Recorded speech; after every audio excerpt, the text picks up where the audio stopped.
Allora Marco, questa sera parliamo di un super progetto che sta per nascere a Treviso, l'idea è dello sceriffo, lo abbiamo qua al telefono. Buonasera sceriffo! Pronto?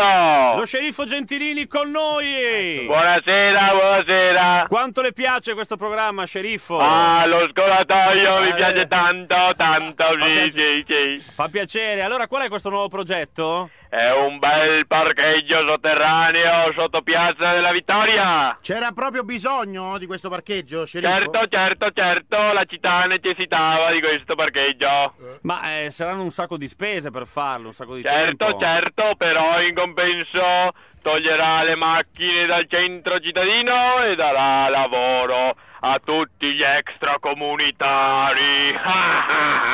Ma mi scusi sindaco, ma lei di solito non è che così proprio a favore degli extracomunitari, quindi anche lei adesso è lo sceriffo di tutti? Certo, io sono lo sceriffo per tutti, io voglio dare lavoro a tutti quanti. Oh, lo vedi che ha cambiato, Tutti. anche gli extracomunitari hanno bisogno di lavorare. Le squilla al telefono? Un attimo, sì, ho l'ingegnere dei lavori al telefono.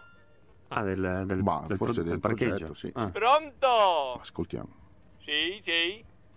Come dice? Non è carino che ascoltiamo. Ah, non è sicuro, dice. Approfittiamone. Ah, sì, potrebbe crollare tutto, anche il monumento. Di che parla? Potrebbero morire dei tutti lavori. gli operai Del parcheggio? extracomunitari? Ma scusa. Oh, bene, allora No. dia il via libera ai lavori. Ma Sì. guarda che non ne parla del parcheggio. Dia il via libera, sì, ciao. Pronto? Sì, abbiamo sentito che era al telefono con l'ingegnere dei Sì, lavori. l'ingegnere dei lavori Ma- del parcheggio. Che dice? Ma ci sono dei problemi allora? No, è tutto sicurissimo e si può andare avanti con i lavori. Ma scusa, abbiamo capito, sentivamo che c'erano dei problemi che potrebbe crollare tutto. con No, tutto. di sicuro avete sentito male. Ma scusa, ma abbiamo sentito che potrebbe crollare tutto con gli operai sotto che lavorano. No, non metterei mai a rischio la vita dei miei operai.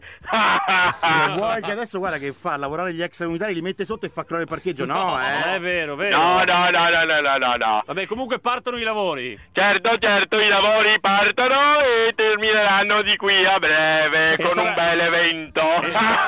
E saranno sicuri. Certo, sarà garantita la sicurezza a tutti i miei cittadini extracomunitari. Ma c'è un po' del maligno in questo. ci inviti all'inaugurazione, sindaco? Certo, sì. La salutiamo! Salve, ciao. E vai. Ciao.